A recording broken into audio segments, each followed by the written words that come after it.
کسل و بیحالی اینو بخور تا انرژی بگیری. با اکوکوک همراه باشید. داخل تابه 2 قاشق غذاخوری کره بریزید.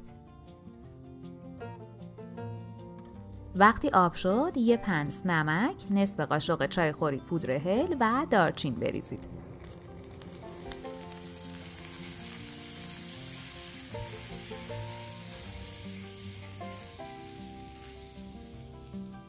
یه قاشق غذاخوری پسته،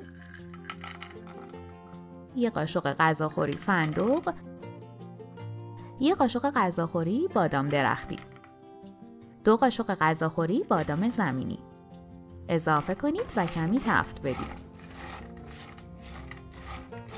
عزیزان، باعث افتخار ماست که عضو کانال اکوکوک باشید و دکمه سابسکرایب رو بزنید. هسته 250 گرم خرما رو بگیرید.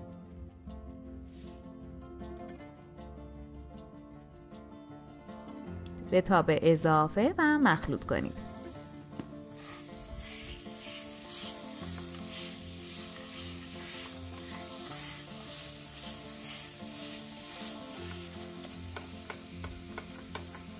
وقتی خرما نرم و با مواد میکس شد از روی حرارت بردارید. 1/3 پیمانه کنجد روی سطح کار بریزید.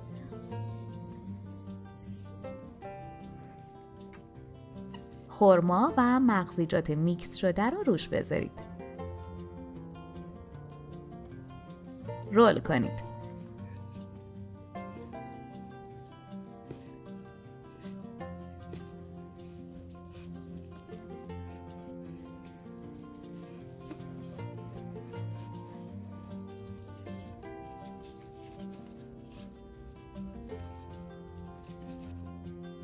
چهار ساعت داخل یخچال بذارید.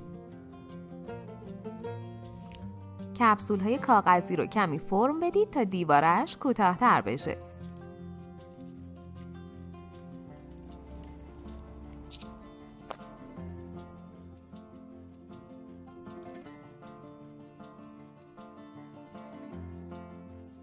برش بزنید.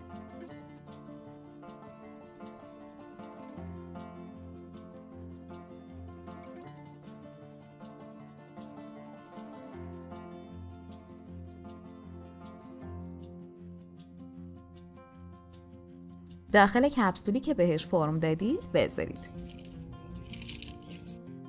این معجونای خرمایی بی نهایت خوشمزه و مقوی‌ان.